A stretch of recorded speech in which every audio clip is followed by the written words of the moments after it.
Texas are who we're hoping to pick up those additional megawatts. Arkansas has seen they have a settlement hearing in Arkansas. Things are going really well in Louisiana. We never know what Texas is going to do, like when it comes to anything. So we'll see what happens there. But an interesting provision of this is that states can flex up. And so if Texas was to deny their part of the project, Arkansas and Louisiana could pick up additional megawatts. So all that being said, what we get approved for up to that 1,485 threshold really is going to determine how many turbines get placed where. So just want everybody to be aware of that as we're talking turbine numbers today and what the Waynoka School District is going to see. We do have similar ball to play with those other two states, but we're hopeful things are looking really good. A little bit about Invenergy. They are a U.S.-based company. They're based in Chicago. They actually have offices right now in Alva, Weatherford, and Enid to be a part of these three projects. We're excited to work with them as a U.S.-based company. All of the turbines that they're using are GE manufactured, which are made here in the U.S. as well. And Invenergy and PSO really just share a lot of the same values in terms of being active in the communities that they participate, that they operate in. A lot of our giving focus is the same. Invenergy does a big investment on STEM education as well as veterans affairs. PSO, our big investment is also STEM education as well as community economic development, 4-H and FFA. So we were happy. Last week I was in Woodward. We tacked money on to every Waynoka kid that made that premium sale in in Woodward at the district sale. So we're excited to give back to those communities. In 2018, we donated about $1.8 million to our educational partners just in the state of Oklahoma and about the 232 towns that we operate in. So the three projects, North Central Energy Facilities, as we refer to them collectively, you have the Sundance project, which is up here in your guys' area. Those turbines, there's going to be about 72 of those turbines. They really run the eastern side of Waynoka down southeast to Alene, and then tie into a substation in Clio. There's the Maverick project. That project is about 282 megawatts, so we're looking around 150 turbines probably in that area. That's primarily concentrated in Major County around the Ames area. And then the third project, the largest of the three, is the Traverse project, and that's in Custer and Blaine County. It's going to start around Arapahoe Butler and kind of swing up to south of Watonga for that one. The Sundance project that you guys are impacted with here is currently set to have turbines. We've got land leased in the Alva, the Waynoka, and the Alene Clio School District. This project is the one that needs to be online first, and so you guys might have even seen they're starting to haul equipment up, starting some pre-construction work around the area like tree removal, get some access roads done. This project, to be able to qualify for federal tax credits, needs to be online by December, and so we're talking about a pretty quick build here. The other two projects to qualify for partial federal tax credits will need to be online by December of 2021. There are no state incentives available for wind farms anymore. It's all federal incentives that are available. With the project here at Sundance, they're actually starting, I believe, this week, sitting in front of landowners and showing them proposed plans. So they have microsited, which means they've gone out, walked the area. All the mitigation hazards have been met with Vance Air Force Base, with any environmental concerns that might have been in the area. The bats in Freedom at Alabaster Caverns pose a lot of unique challenges when it comes to siting wind turbines. But they've worked through all those environmental concerns and hope to this week be meeting in front of landowners and showing them this is where we're proposing to place the turbines. So construction will really ramp up here this end of spring, beginning of summer. With construction, these three projects collectively, we're looking at about 600 jobs. We're looking at about 50 permanent jobs once these facilities are online. Those jobs are primarily wind technicians, and I shared with Mr. Klein the first time I met him as working with your students here at Waynoka. These wind technician jobs are phenomenal careers, particularly for our rural kids that are a little more used to working in the elements, working until the job is done. And it's a great way to be able to keep our students here in Northwest Oklahoma and not have to send them to Kansas or to Texas for a good paying job. There's getting to be more schools, tech schools in the state that are offering these wind technician programs. Woodward at High Plains Technology arguably has the best one in the nation. They do 2 20-week programs. Those students that graduate out of that program have a 98% placement rate. Starting salary for a wind tech is usually around $55,000. By the time you tack on travel and overtime, those people are pulling in about $85,000 a year. And so talk about the type of people we want to keep in our community. Great opportunity for some of our students to go for a full-time career there and be able to stay right here around the area. The further economic impact of this, I passed out to you guys. OSU did an economic impact report that detailed when you have a project of this size, obviously the related spending when it comes to the construction and operation of these type of projects, it's far-reaching. Just landowner lease payments alone in the first 5 years, we're looking at about $5 million. And so those are dollars that we really hope would stay in our communities. Those are people that are maybe going down to the dealership and purchasing a used or a new tractor, or keeping our co-ops in business, those type of dollars that are being spent. And then the ad valorem tax, of course, is the big thing that interests this group. Over the 30-year lifespan of these projects, their estimated ad valorem tax is going to be about $680 million coming in. About $480 million of that is going to go to our K through 12s. A little shy of $60 million is going to go to career techs. And so Northwest Tech is going to see a piece of that. And then that leaves about $135 million that will go into county funds for ad valorem tax. PSO, we are the third largest property taxpayer in the state, and so this is something that we're excited to be in those communities in that aspect, and hope to make an impact on the schools that we can impact with where our property is placed.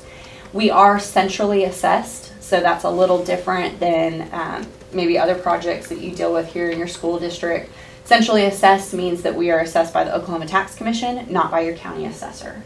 And so I think the advantage of that for you guys is that you don't have turbines in Custer County being assessed higher than your ones here in Woods County or Major County. It's going to be a more level playing field because the Oklahoma Tax Commission assesses them. It's also based on a unit percentage of how much of this property makes up PSO's total portfolio. And so you don't run into the issue of tax protests or people being upset because one county maybe was assessed a different way. It's just a little more standard. Really, it tends to play better for the school districts as well. So hope that kind of gives you an overview of the project. I'm happy to answer any questions you guys have now, and I can stick around and answer questions as well afterwards. It's been a while since I don't know if I've seen a microsite, but I saw a site map. We're looking at maybe 10 to 12 that might be in our district. It won't be as big an impact as what we're hoping, but a lot of it got pushed towards Helen Clear's district. Do you know how much each windmill is assessed? I don't. Since that central assessment is a unit basis of how much property we have in Oklahoma, we're really going to have to wait and see how many turbines do we end up with this project. You're exactly right. I think the last numbers I saw was Waynoka School District with 11 turbines. And that, like I said, things can still shift. The thing with this area of the state too, if you guys are familiar, I'm sure you guys are familiar, they have an office downtown. Tradewind had a lot of these leases to start with. So Invenergy actually purchased this project from Tradewind. When that happened, there was a little more due diligence that was done in what they call DNHs, determinations of no hazards, with Vance Air Force Base. And Vance requested that a lot of the turbines be moved. Being a good partner, there's not much we can prioritize besides national security. Invenergy made that decision to go ahead and re-site a lot of those turbines. I know that caused, nobody likes to do that. You have landowners or school board members that were counting on something and then it got changed. And unfortunately, there just wasn't a way to mitigate that when dealing with Vance. Vance has been an incredible partner to work with though, and you know, we're happy to have their blessing now on where these projects have been cited at.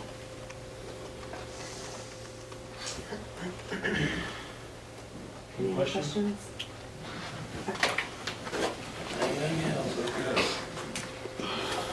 Item 7, Chris Richardson, General Contractors LLC, to speak on bond update.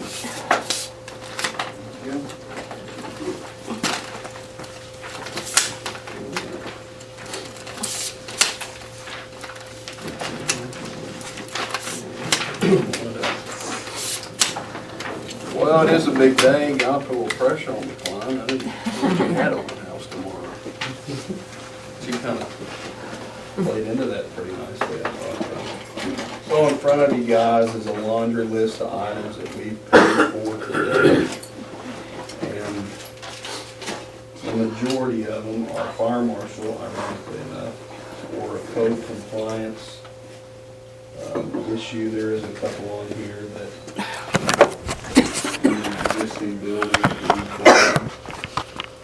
the concrete's the biggest thing on there, which, I just watch your architect in the room. What Scott has done was a little bit of advice for me, and I'm not taking credit for it, but he's improved your outside overall drainage and concrete, and quite frankly, access. But, and I'll say this, like I said, without the architect in the room, some of that should be on the plans. I'm saying as far as the concrete work. So, what, right or wrong, I mean, I'm not your architect and I don't want to throw them under the bus, but that's factual. Which Scott knows that. Y'all want to go through these items one by one? So what these are, like I said, a lot of them are fire marshal changes or code compliance or things that we just needed to get done. And we paid for them to date. We do have contingency money left in the job. Correct me if I'm wrong, what was that, 90-some odd thousand, 100? 100, yeah, right. Let's call it 100.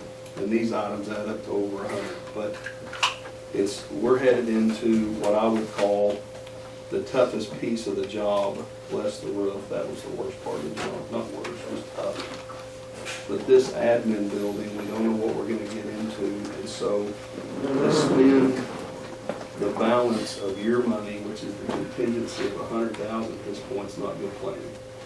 So we've already spent some of it to date anyway, we just don't know it. So while I don't anticipate us spending 100,000 admin, we won't. You can put that in the minutes. But I don't want to spend 100,000 that we have in contingency right now and then have to come in here and ask for 20,000. I don't want to do that. I'd rather give you back 20 or 50. Hope it's more than that, rather than spend it today. So that's the whole purpose of the exercise. And nobody likes the word change order. I hate that word. But these are actual costs. I'm not marking it up. That's not what it's about. Don't want to. So they've been good to us, and it's not always about making money, and that's the truth. But, and this is a lot of money. I'm not making a lot. So, any questions on the list, guys?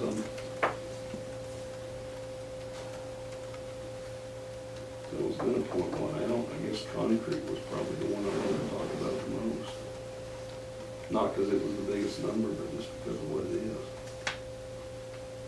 And we were talking last week too, the downside to every item on this list, with the exception of the concrete,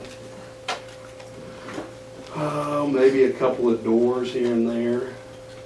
And I guess the flooring, I mean, you don't see any of these. I mean, you're spending, I have to go back and look. A little over 137 on this paper. 137, so, but you don't, the 15,000 of it's roof drains. Well, crap, you don't see those. That's no fun to spend 15,000 on roof drains.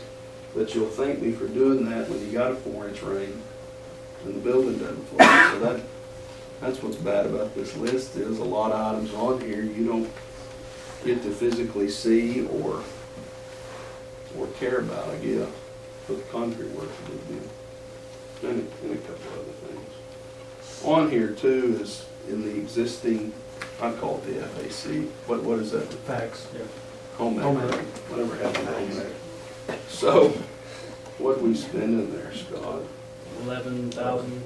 So 11 of that is a fire marshal deal in your existing building that he caught on your annual, correct me if I'm wrong here, he caught on your annual last year, or got mad at us when he was No, walking it the, was- not mad, that's the wrong word to say, just. Well, you were right at first place. Well, It was this summer when they were, yeah, he picked Looking on at you all this the summer. So 11,000 of that is in your home ec room that needed to be done, that he picked on us about last year, picked on you about.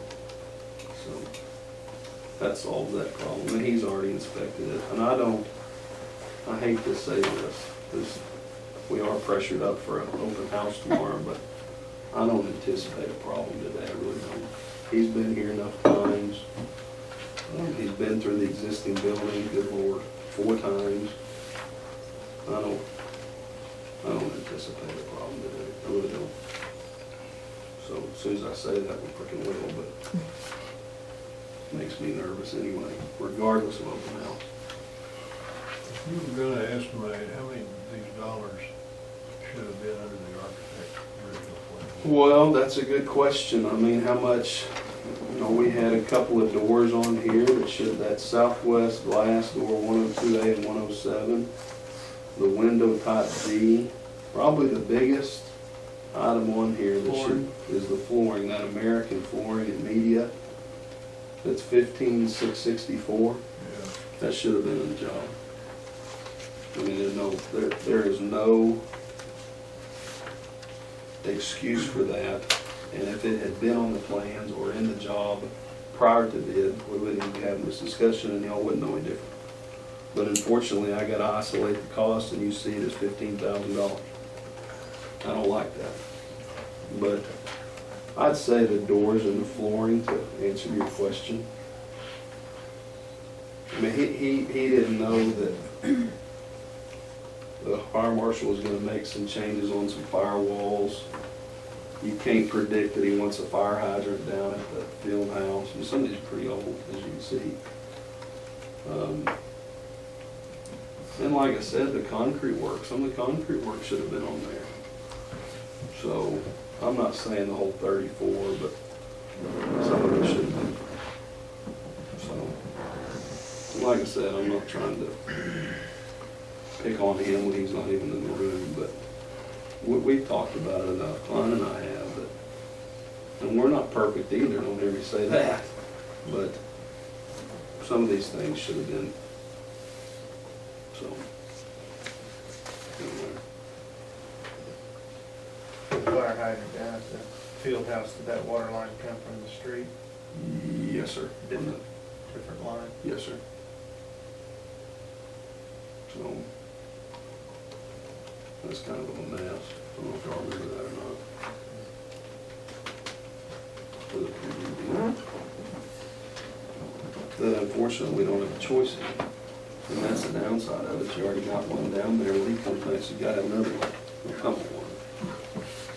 Just silliness. you want to talk about what to expect with this? Sure, the admin, so as soon as Klein can get everybody packed up, no pressure on him, and he can get him into the media center. In fact, are you, this Friday, you're Friday, Monday? I'm putting you on the spot. You're moving this Friday? Starting Correct me if I'm wrong. Wednesday, like I said, you're starting. Barring Wednesday. any problems. So, and you're gonna be through next week, right? We're A hoping few to be done days. by Friday, but it depends on how many higher hands you send me.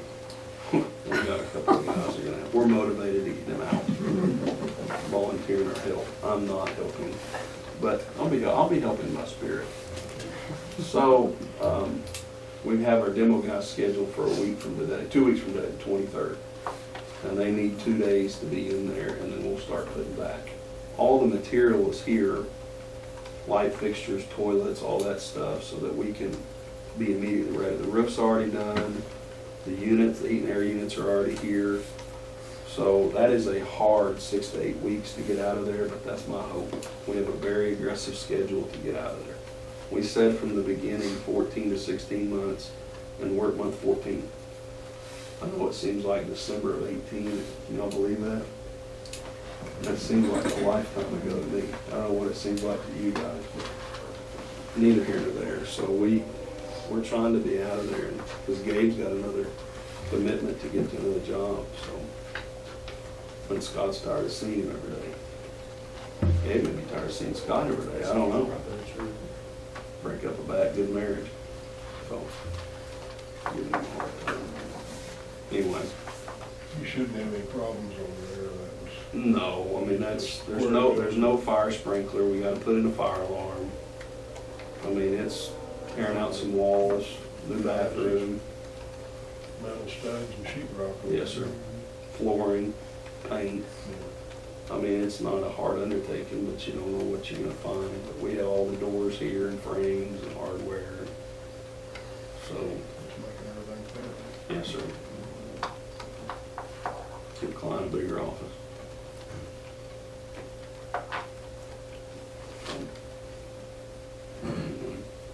Anything else? I don't think so, unless you guys got a question for me. Very good. Thank you. Thank you. Okay, approve or not to approve a purchase order of building fund for the change order in the building project to Jody Hall LLC, incumbents number 5, in the amount of $100,000. So this is that list of the 137, we're gonna pay for 100 out of building fund. The rest we'll pay out of our contingency money that we talked about. I'll move we approve. Second. Motion second, how you vote, Garrett? Yes. Yes. Yes. Yes. Yes. Okay. Vote to approve or not to approve mentor teacher for 2019-20 school year.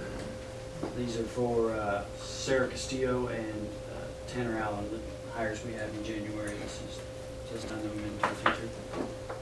Make a motion. We have a motion. Second. You're on the second, I'll vote yes. Yes. Yes. Yes. Yes. Okay.